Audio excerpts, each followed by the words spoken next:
नमो विशद बोध विदग्धा विद्यारविंद प्रबोधा पराप्रमेय प्रमदा विलासिया नमो संसार तम सूर्या अपरिमित परम वीर्या तरुणतर तुर्या लालन लीला नमो जगदखिल पालना मंगळ मणि निधाना सज्जन वन चंदना आराध्य लिंगा. आपल्या 2 ओव्या झालेल्या होत्या आणि ही 3री ओवी आपण वाचून मागच्या वेळेचं प्रवचन थांबवलेलं होतं. सद्गुरूंचं स्तवन ज्ञानेश्वर महाराजांनी केलेलं कीर्तन भक्तीच्या अंगाने आपण पाहतो. सद्गुरूंचं स्तवन करायला मिळणं हे भाग्य आहे आणि सद्गुरूंच्या समोर करायला मिळणं हे तर फारच मोठं भाग्य आहे. ज्ञानेश्वर महाराजांनी केलेलं हे जे सद्गुरु स्तवन आहे ते आपले सद्गुरु समोर बसलेले असताना त्यांच्या समोर केलेलं आहे.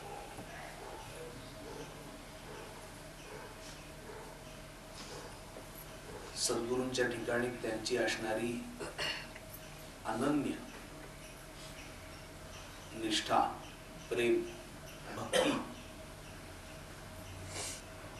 त्यांच्याविषयी असणारा आत्यंतिक आदरभाव ते म्हणजे सर्वस्व आहे. अशा प्रकारची त्यांची धारणा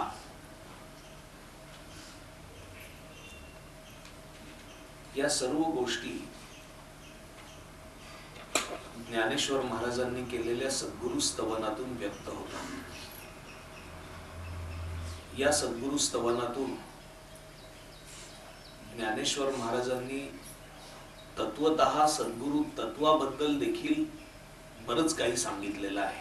जसं निवृत्तीनाथांबद्दल सांगितलं तसं तत्वाबद्दल देखील सांगितलं. मग तत्व आणि निवृत्तीनाथ हे एकमेकांपासून वेगळे का?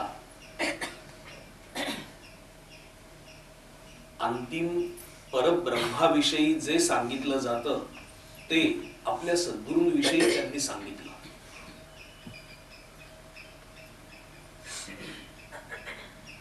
सद्गुरु आणि तत्व हे अभिन्नच आहेत, पण अभिन्न भावानीच, अभिन्न बोधानीच ज्ञानेश्वर महाराजांनी सांगितलं. असा कोणता भाव नव्हता की सद्गुरु देहानी असणारे सद्गुरु हे प्रतीक आहे, खरं म्हणजे ते तत्व आहे, असा भाव नव्हता. तर मी त्या तत्वाबद्दलच बोलतो आहे आणि ते तत्वच मूर्तिमंत. इंग्रजीमध्ये शब्द आहे ना, इनकार्नेट, ओतप्रोत, या देहामध्ये भरून राहिलेला आहे. अशा पद्धतीने ज्ञानेश्वर महाराजांनी हे गुरुस्तवन केलेलं आहे. आत्मबोध स्पष्ट करण्यामध्ये, विशद करण्यामध्ये चतुर असणारे सद्गुरु आपण आपल्याला नमस्कार असो. नमो विशद बोध विदग्धा. ज्ञानरूपी, विद्यारूपी अरविंद म्हणजे कमळ विकसविणारे आपण आपल्याला नमस्कार असो. हे ज्ञानरूपी कमळ जसं सद्गुरूंच्या अंतर्यामी विकसित झालेलं आहे, तसं शिष्याच्याही अंतर्यामी विकसित करणारे आपण आपल्याला नमस्कार असो. आपल्यापुरतं ज्ञान अनेकांना होतं, पण त्या ज्ञानाचं संक्रमण करण्याचं सामर्थ्य सद्गुरूंच्या ठिकाणी आहे. असं सामर्थ्य वागवणारे, बाळगणारे आपण आपल्याला नमस्कार असो.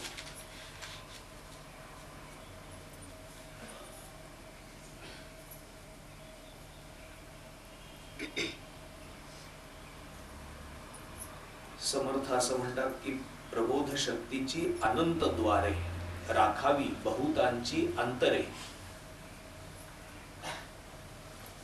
निरूपणे तदनंतरे चटक लागे. प्रबोध करण्याच्या कामी दोन गोष्टी अत्यंतिक महत्वाच्या आहेत आणि त्या दोन्ही सद्गुरूंच्या ठिकाणी असतात. ती म्हणजे अनेकांची अंतःकरण जाणणं आणि राखणं, परांतरामध्ये प्रवेश करणं, त्याचं मनोगत समजून घेणं, त्याच्या भूमिकेमध्ये जाणं, त्याच्या प्रकृतीशी समरस होणं.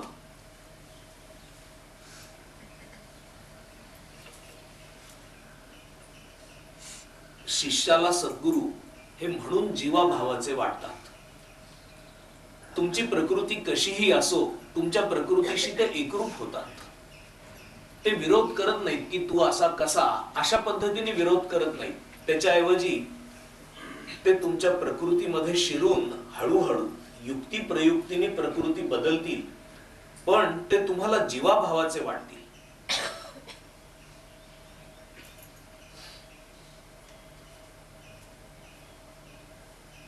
अंतर्यामी प्रवेश न घडता केलेलं प्रबोधन हे प्रबोधन होऊ शकत नाही. मला फार आश्चर्य वाटतं, स्वामीजींच्या अवतीभोवती जी मंडळी होती त्यांची प्रकृती एकमेकांपासून किती भिन्न होती. स्वामीजींच्या पेक्षा तर भिन्न होतीच होती, पण येणाऱ्या लोकांची देखील प्रकृती एकमेकांपासून अत्यंतिक भिन्न होती.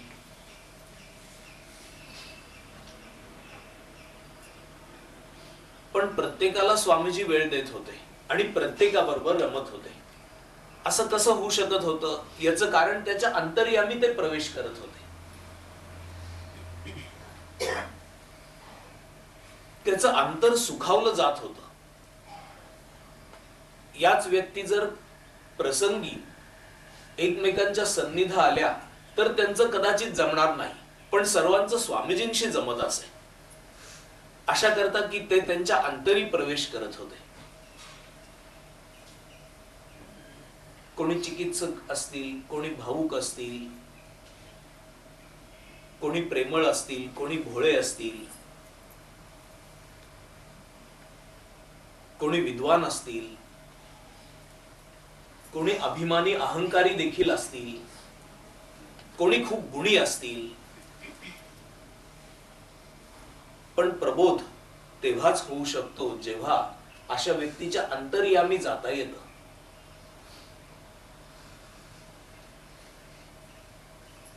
अशा व्यक्तीच्या बरोबर जर दीर्घ काळ राहिलं तर एकमेकांना एकमेकांचा उबग येत नाही. यस्मान्नो द्विजते लोको लोकांनो द्विजते जयः. जो लोकांना उबगत नाही आणि लोक ज्याला उबगत नाहीत, तो सुखे नैव अत्यंत आनंदाने त्यांच्या बरोबर राहू शकतो. तेव्हा प्रबोध होऊ शकतो.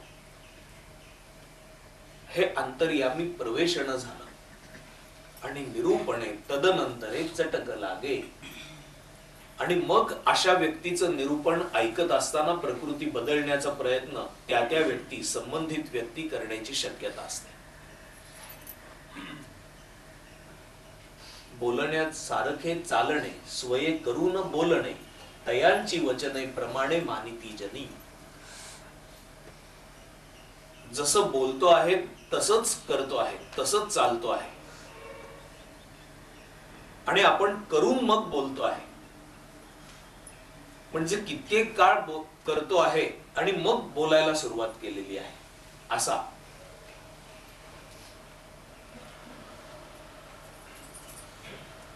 नाहीतर एखादी गोष्ट समजली की आपण करायच्या आधीच त्याचा प्रचार आणि प्रसार. फारच सुंदर चिनी विद्या आहे, ॲक्युप्रेशर. काय काय चांगलं आहे पुस्तक, फारच छान. तुझ्या हातात किती दिवस झाले पडलं? 2 दिवस झाले. मग तुला कसं समजलं हे फार छान आहे? काही नाही, वाचलं आणि लगेच बोलायला सुरुवात. आपण केलं आपल्या ठिकाणी असं काहीच नाही.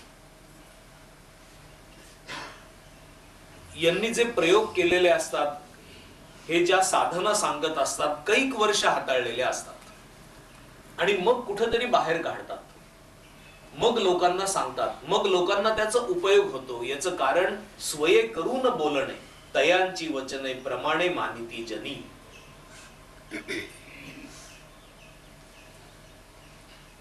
विद्यारूपी ज्ञानरूपी कमळ विकसित करणारे, प्रबोध देणारे. मी पुन्हा त्याच ओव्यांवर निरूपण करायला लागलो. मागच्या वेळेपेक्षा निराळं निरूपण व्हायला लागलं.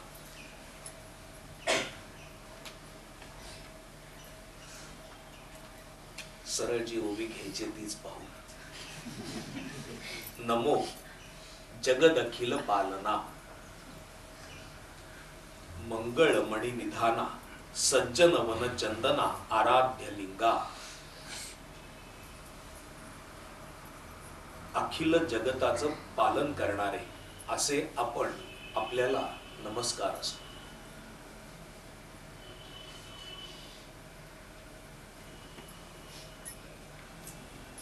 तत्वतः परमात्म्यापासून हे सर्व विश्व निर्माण झालं. एकोहम बहुस्याम प्रजायेयेति. मी एक आहे, बहुविध व्हावं असा मूळ संकल्प, मूळ स्फुरण निर्गुण, निराकार, अचिंत्य, अलक्ष अशा परमात्म्याच्या ठिकाणी निर्माण झाला.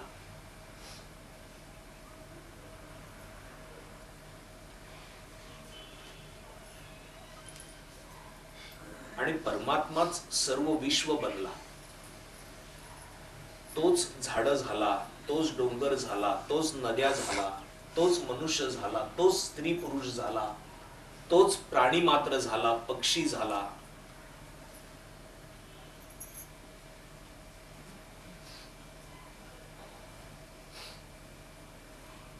ही जशी निर्मिती झाली तशीच त्यांची स्थिती देखील त्यांनीच केली. ब्रह्मा, विष्णू आणि महेश ही सलगता आहे. आपण यांना तुकड्यामध्ये पाहतो, आपण यांना खंडित स्वरूपामध्ये पाहतो, पण ज्या तत्वांनी निर्माण केलं तेच तत्व राखत आहे आणि तेच तत्व नाश करेल. म्हणून ब्रह्मा, विष्णू आणि महेश, उत्पत्ती, स्थिती आणि संहार हे एकाच प्रक्रियेचा, एकाच प्रोसेसचा, एकमेकांपासून भिन्न नसलेला असा भाग आहे. आपण त्यांना वेगळ्या वेगळ्या देवता कल्पितो, त्यांची वेगळी वेगळी पूजा करतो, पण हे तिघही एकच आहेत आणि ते परमात्मा स्वरूप आहेत. अखिल जगताचं पालन तत्वतः परमात्माच करतो आणि सद्गुरु परमात्म्याशी एकरूप झालेले असल्यामुळे तत्वतः सद्गुरूच अखिल जगताचं पालन करतात. फार मोठ्या उंच पातळीवर जाऊन ज्ञानेश्वर महाराज सद्गुरूंविषयी बोलतायत. नमो जगद अखिल पालना. आणि जग जसं असेल तशा जगाचं पालन करणारे.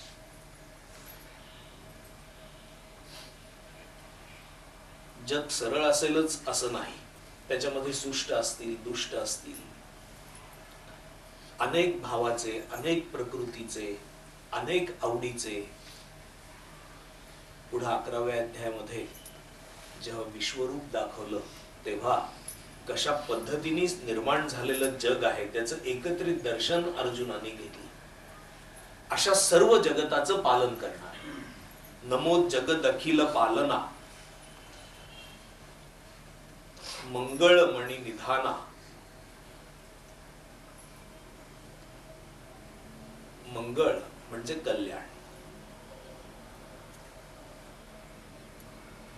मणी म्हणजे रत्न, आणि निधान म्हणजे ठेवा किंवा खाण. मांगल्य रूपी रत्नांची, मण्यांची खाण असलेले असे, निधान ठेवा असलेले असे आपण.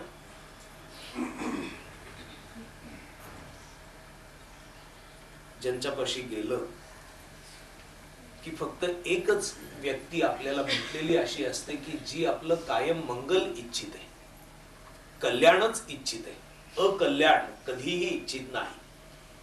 आपण जिथं आहोत तिथून आपल्याला वर उचलण्याचा प्रयत्न करते, देह मन बुद्धीपासून आपल्याला सोडवण्याचा प्रयत्न करते. अशी आपल्याला भेटलेली एकच व्यक्ती ती म्हणजे सद्गुरू. मंगळ मणी निधाना, सज्जन वन चंदना, आराध्य लिंगा.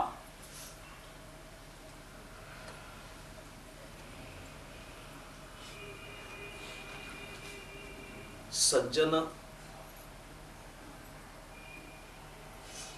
म्हणजे सतची आवड असणारे असे लोक, सतकडे जाण्याची प्रवृत्ती असणारे असे लोक. एक असत आहे आणि एक सत आहे. उपनिषद असतो मा सत गमय, तमसो मा ज्योतिर्गमय, मृत्योर मा अमृतम गमय अशी प्रार्थना करतात. असत याचा अर्थ नाश पावणार, सत याचा अर्थ अविनाशी. जे नाश पावणार आहे त्याच्यामध्येच रमणारे ते असत जन.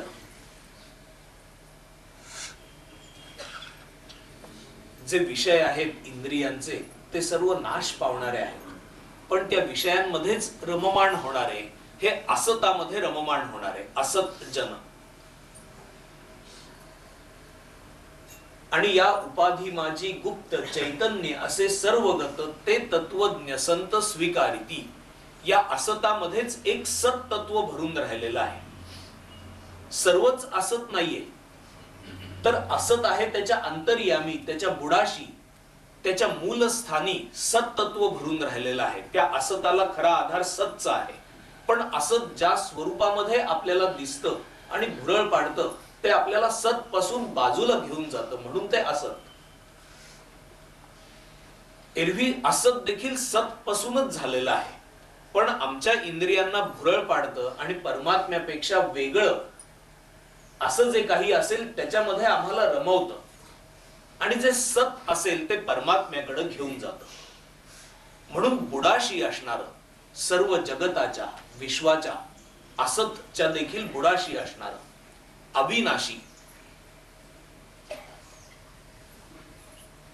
असं जे सत तत्व आहे, त्या सत तत्वामध्ये रममाण होणारे, त्या सत तत्वाची आकांक्षा करणारे, त्या सत तत्वाकडे वाटचाल करणारे त्यांना सज्जन असं म्हणतात. सज्जन रूपी वनामध्ये म्हणजे साधक हे सज्जन असतील, ज्यांना अविनाशीत्वाकडे जाण्याची इच्छा आहे आणि त्याप्रमाणे ते प्रयत्न करतात असे सर्व सज्जन. असे सज्जन यांचं जर काही वन असेल तर त्याच्यामध्ये सद्गुरू हे चंदनासारखे आहेत असं ज्ञानेश्वर महाराज म्हणतात. सज्जन वन चंदना.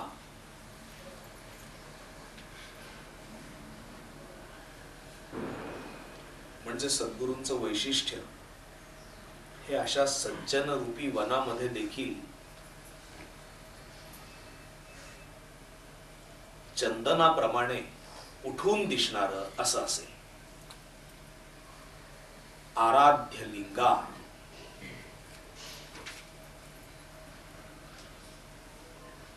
आणि नुसतं हे वर्णन नाही तर आराध्य लिंग म्हणजे माझ्या स्वतःचं आराध्य देखील आपण आहात.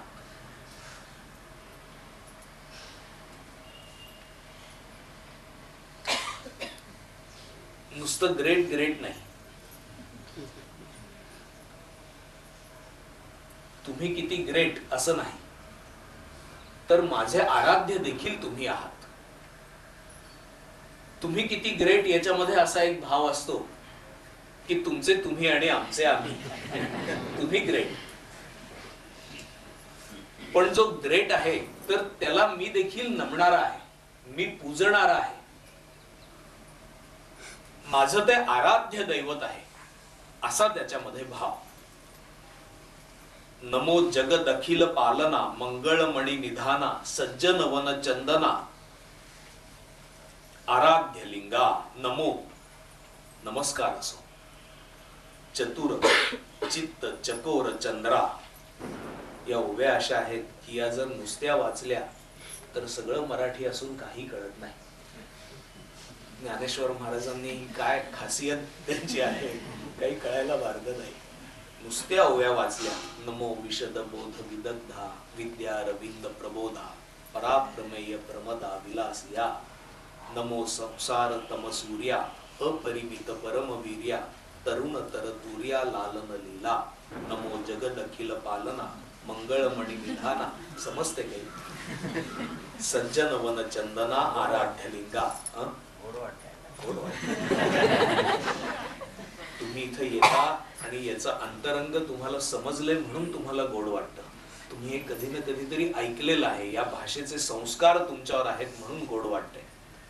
तुम्ही बाहेर जाऊन वाचा आहे आणि त्यांना विचारा गोड वाटतंय का. स्वामीजी असं म्हणत असत की जर ज्ञानेश्वर महाराज मला भेटले तर मी त्यांना विचारीन की कोणत्या भाषेत तुम्ही हे सगळं लिहिलंय. हे सगळं आम्हाला गोड वाटतं हे खरं आहे, तरी देखील जरा सगळ्यांना समजेल असं का नाही लिहिलं असं मी विचारलं असतं, असं स्वामीजी नेहमी म्हणत असत. नमो चतुर चित्त चकोर चंद्रा आत्मानुभव नरेंद्रा श्रुतिसार समुद्रा मनमथ मनमथा.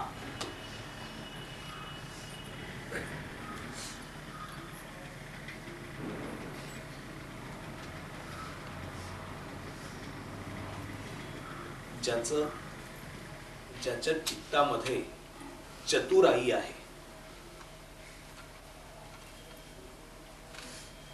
चतुर चित्त, चकोर चंद्रा,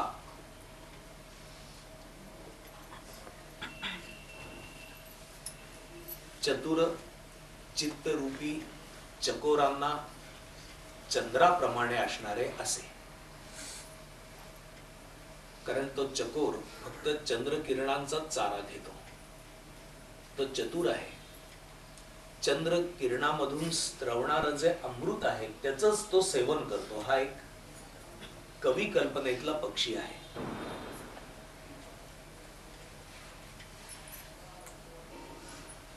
तो असा जगतामधला कोणताही चारा खात नाही, जगतामधलं कोणतंही अन्न तो सेवन करत नाही, तर तो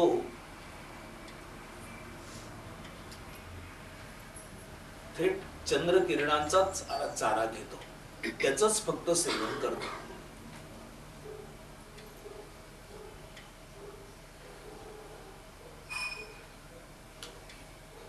या जगतामध्ये ज्या स्थूल गोष्टी आहेत, इंद्रियजन्य अशा गोष्टी आहेत, त्याच्यामध्ये जो रमतच नाही, जो चतुर आहे, कारण जो बद्धड आहे डोक्यानी तो याच्यामध्ये रमेल, पण जो चतुर आहे हे शब्दे वीण संवादीचे इंद्रिया नेणता भोगीचे बोला आदी झोंबीचे प्रमेयासी अशी जी महान गोष्ट आहे की जी बोलण्यामध्ये सापडत नाही, इंद्रिय ज्ञानामध्ये सापडत नाही, अशा गोष्टीमध्ये रमण्यासाठी म्हणून अत्यंत चतुरता पाहिजे.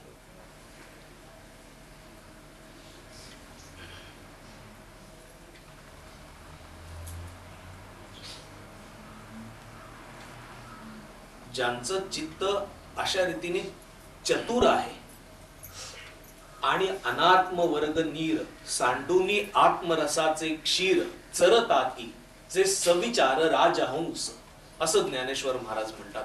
सर्व अनात्म वर्ग नीर बाजूला सांडून सारून आत्मरसाचे क्षीर आत्मरूपी दुधाचं जे सेवन करतात असे राजहंस जे चतुर आहेत. कशामध्ये चतुर आहेत? निवडानिवड करण्यामध्ये चतुर आहेत. त्या चकोरासारखे. काही काही चतुर मंडळी असतात, ती फक्त उत्तम उत्तम पदार्थांचं सेवन करतात. आपल्याला कळत देखील नाही की हा चतुर मनुष्य सरसगट खात नाहीये. एखाद्या ट्रिपला वगैरे गेलं, मी नुकताच ट्रिपला जाऊन आलो, त्याचा संबंध नाहीये. कुठेही एखाद्या समूहामध्ये गेलं की लक्षात येतं, असं आपण म्हणू की काही मंडळी नेमक्या गोष्टीचं सेवन फक्त करतात, बाकीच्या गोष्टी इतरांकरता आहेत असं त्यांचा समज असतो. ते अजिबात त्याच्याकडे वळत नाहीत.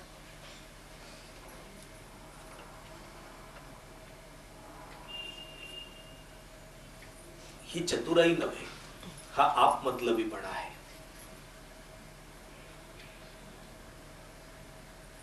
ही चतुराई अशी आहे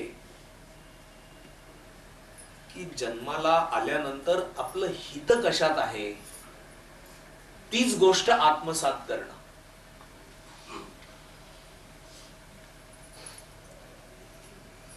अशी मंडळी असतात की आपलं हित आहे त्या गोष्टीकडे जातात. जसं गोंदवलेकर महाराज तुकाईंकडे गेले आणि तिथं स्थिर झाले. काय वाटेल ते त्यांना कितीही कसल्याही परीक्षा जरी घेतल्या तरी देखील ते त्यांच्यापाशी स्थिर झाले. याचं कारण त्यांचं चित्त चतुर होतं, चकोरासारखं. त्यांना माहित होतं की अमृत कुठून मिळणार आहे, त्या ठिकाणीच आपण जायला हवं.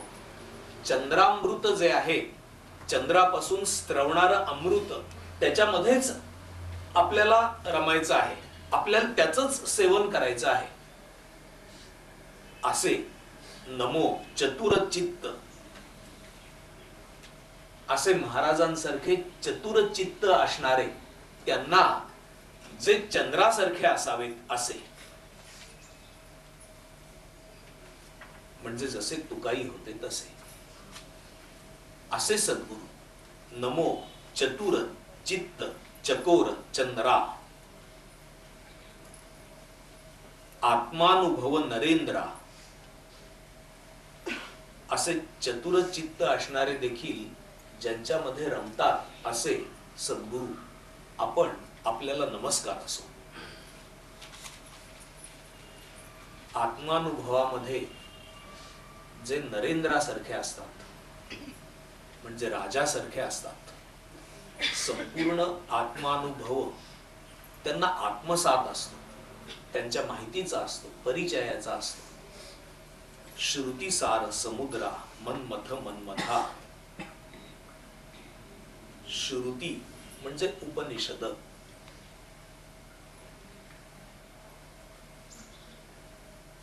श्रुती स्मृती आणि पुराण.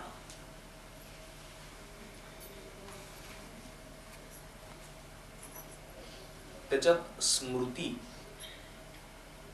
म्हणजे प्राप्त पुरुषांनी जे सांगितलं ते नंतर आठवून स्मृतीनी जतन केलेलं, त्याला स्मृती असं म्हणतात. सगळं ज्ञान आलेलं आहे प्राप्त पुरुषांकडूनच, पण ते स्मृतीजन्य ज्ञान आहे, त्याला वेद असं म्हणतात. वेद हे अपौरुषेय आहेत, कोणी सांगितले माहित नाही, आणि ज्यांनी उतरून ठेवले त्यांनी स्मृतीजन्य ज्ञान उतरून ठेवलं. पुराण म्हणजे प्राप्त पुरुषांची चरित्र, त्याचं गुणगान, ही पुराण आहेत.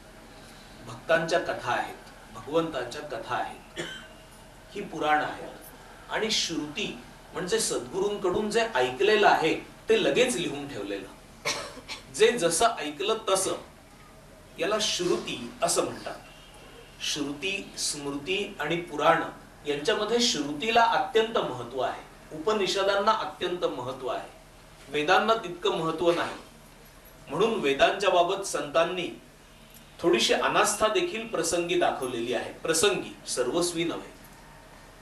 जसं वेद अनंत बोलिला, अर्थ इतुकाच घ्यावा, विठोबासी शरण जावे, निज निष्ठा नाम गावे, वेदांनी पुष्कळ सांगितले. असे उद्गार संतांनी काढलेले दिसतात. याचं कारण ते स्मृतीजन्य ज्ञान आहे. जे स्मृतीजन्य ज्ञान आहे ते जसंच्या तसं उतरलं गेलं असेलच की नसेलच सांगता येत नाही. असं असतं, नेहमीच असतं. आपलं देखील स्मृतीजन्य ज्ञान तसंच असतं. कारण मानवी बुद्धीच्या या मर्यादा आहेत. त्यामुळे स्मृतीजन्य ज्ञान हे तितकं यथार्थ मानलं जात नाही. पण जे श्रुती म्हणजे श्रवणाने ताबडतोब तुरंत उतरवलेलं असेल तर ते प्रमाण धरलं जातं. काही काळांनी ते स्मृतीत गेल्यानंतर लिहिलेलं ज्ञान आणि श्रवण केल्याबरोबर ते तसंच्या तसं उतरवलेलं ज्ञान याच्यामध्ये फरक आहे. म्हणून वेदांमध्ये श्रुतीला वेदांत असं म्हणतात. सर्व वेदांचा अंत ज्या तत्वज्ञानामध्ये झाला, शेवट परिसमाप्ती ज्या तत्वज्ञानामध्ये झाला, ते तत्वज्ञान म्हणजे श्रुती, उपनिषद. उप म्हणजे जवळ बसून जे सांगितलं गेलं ते. सद्गुरूंच्या जवळ बसून, पायाशी बसून जे ऐकलं गेलं ते.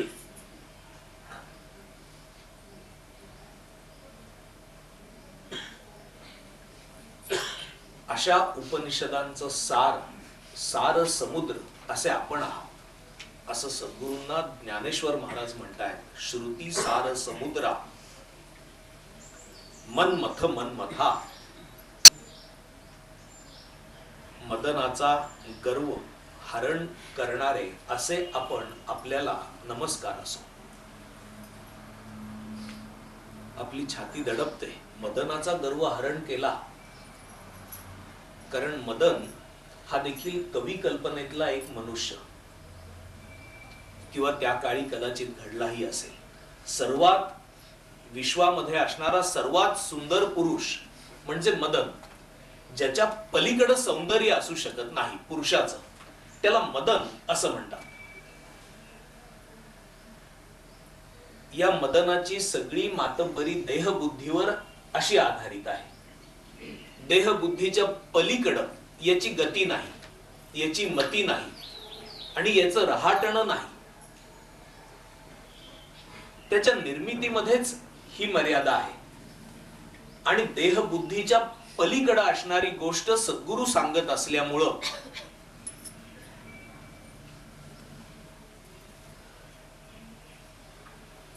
ब्युटी इज स्किन डीप असं म्हटलेलं आहे.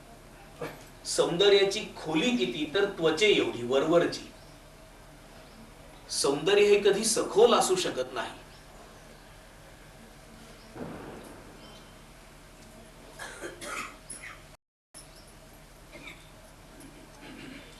जरी सौंदर्य असलं तरी देखील आपला संबंध सौंदर्यापेक्षा स्वभावाशी, विचारांशी, प्रकृतीशी अधिक असतो.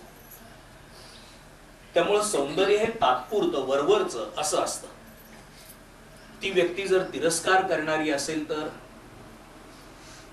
वितंडवाद घालणारी असेल तर, संशयी असेल तर, हट्टाग्रही असेल तर, स्वतःचा वर चष्मा गाजवणारी असेल तर, मग त्या सौंदर्याची किंमत कुचकामी होते. म्हणून केवळ सौंदर्यावर जे भुलले त्यांचा नाश देखील होऊ शकतो. गुणांशी महत्व आहे, गुणांशीच आपला दीर्घकाल संबंध असू शकतो. आणि मदन हा जसा सौंदर्याचा पुतळा, तसंच अनेक गुण ज्याच्यामध्ये दाटी वाटीने आलेले आहेत असा पुरुष असंही धरलेला आहे. पण सद्गुरू हे गुणातीत. गुणांना शेवटी मर्यादा असते. हे गुण ज्यांच्यामध्ये लीन होतात अशा निर्गुणाच्या ठिकाणी सद्गुरूंची वस्ती असल्यामुळं सर्व अंगाने मदनाचा पाडा सद्गुरू करतात. मनमथ मनमथा, मदनाचा गर्व हरण करणारे असे आपण आपल्याला नमस्कार असो. नमो सुभाव भजन भाजना, भवेभ कुंभ भंजना, विश्वोद्भव भुवना श्री गुरुराया.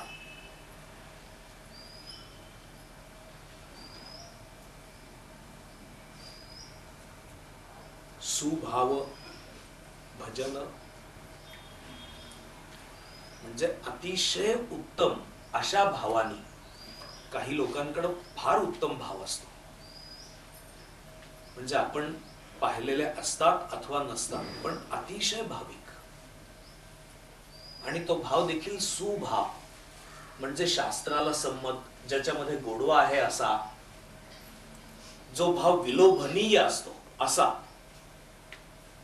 ज्याच्यामध्ये प्रेम आहे, ज्याच्यामध्ये शरणागती आहे, ज्याच्यामध्ये श्रद्धा विश्वास आहे, ज्या भावामध्ये आपल्या स्वतःला अत्यंत कमीपणा घेतलेला आहे आणि जे आराध्य आहे त्याला सर्व श्रेष्ठता दिलेली आहे, जो भाव अत्यंत मोहक आहे, लोभसवाणा दिसतो दिसायला देखील, अशा भावानी जर भजन करत असेल एखादा तर त्याला किती समाधान मिळेल. आपल्याला भाव देखील धरता येत नाही, मग सुभाव ही तर अजून वेगळी गोष्ट आहे. म्हणून खूप उत्तम भाव असणारी व्यक्ती जर आपल्याला दिसली तर त्या व्यक्तीला देखील आपण नमस्कार करतो की केवढा भाव तुमचा.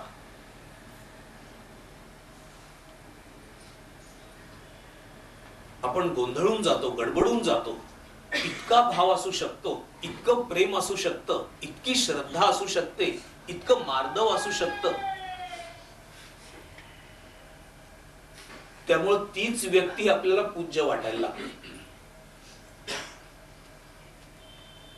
पण ज्याच्या ठिकाणी असा सुभाव आहे अशी व्यक्ती समजा भजन करते आहे,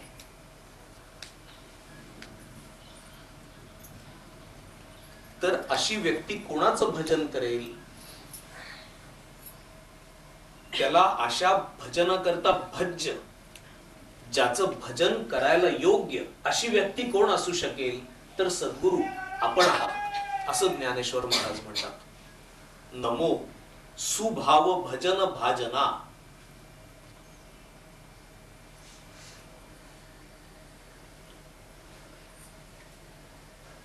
स्वामीजी सांगत असत भावाचं की एक फौजदार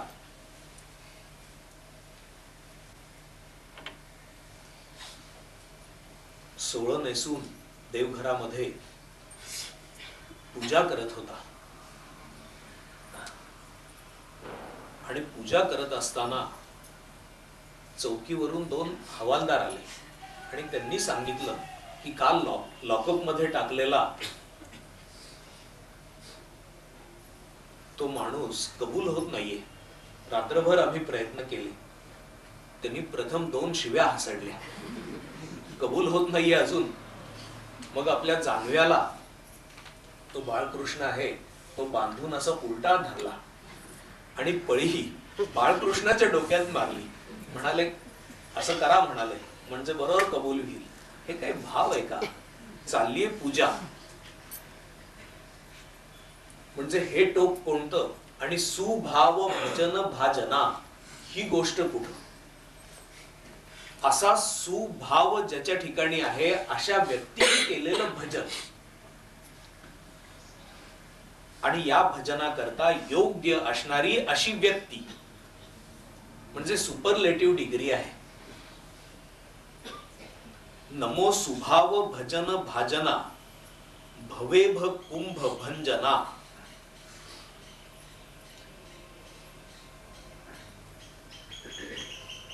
सोपं असं की एक एक शब्द जर पाहिला तर त्याचा अर्थ समजतो. त्याच्यावरून सगळ्याचा अर्थ समजतो. नुसतं भवेभ कुंभ भंजना म्हटलं तर काही कळत नाही. भव म्हणजे संसार,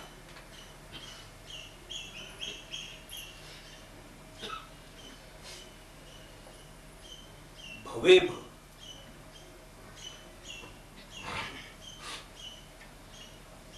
भव हाच कोणी एखादा हत्ती,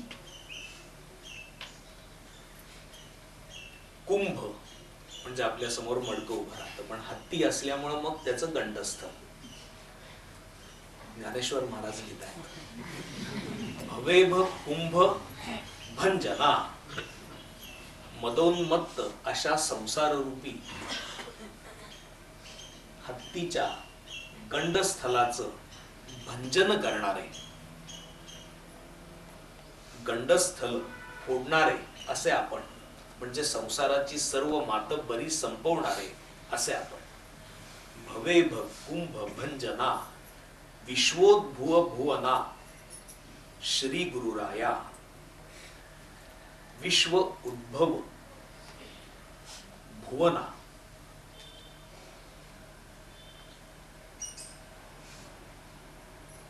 विश्वोद्भव ज्या भुवनापासून होतो असे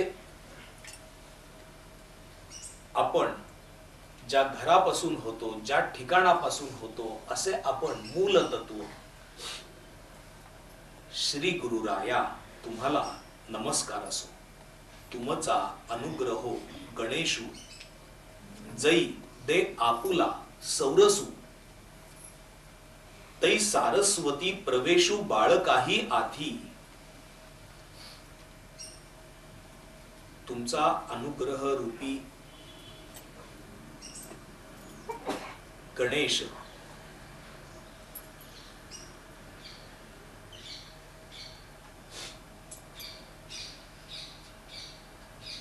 तुमचा अनुग्रह रूपी मूलारंभ, आरंभ गणेश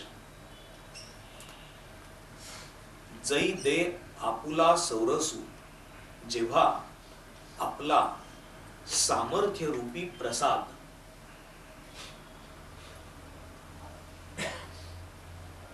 देतो. तुमचा अनुग्रह हाच कोणी एखादा गणेश म्हणजे प्रारंभ.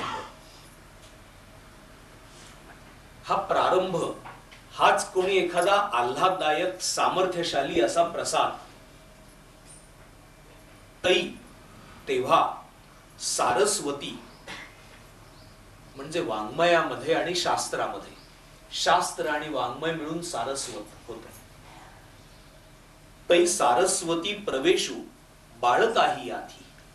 तेव्हा सारस्वतामध्ये एखाद्या लहान बालकाला देखील सहज प्रवेश मिळतो. आपल्या वयाला अनुसरून ज्ञानेश्वर महाराज म्हणतात, 16व्या वर्षी ज्ञानेश्वरी सांगितली. तुमचा अनुग्रहो गणेशू जै दे आपुला सौरसू, तै सारस्वती प्रवेशू बाळकाही आधी. पुढच्या वेळेला बघू. हरिओम तत्सत.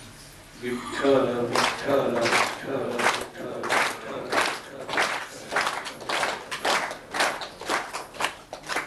नमितो योगी थोर विरागी तत्वज्ञानी संत, तो सत्कविवर परात्पर गुरु ज्ञानदेव भगवंत.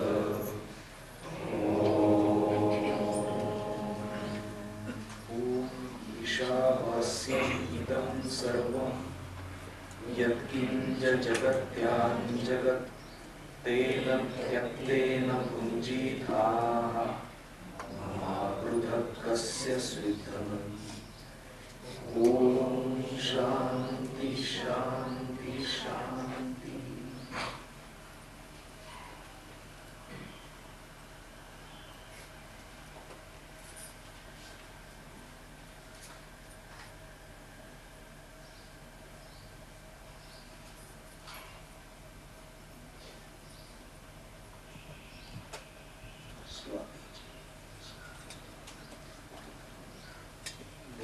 जगद्गुरु श्री ज्ञानेश्वर महाराज की जय. परमहंस सद्गुरु स्वामी सर्वानंद महाराज की जय. परमहंस सद्गुरु स्वामी माधवनाथ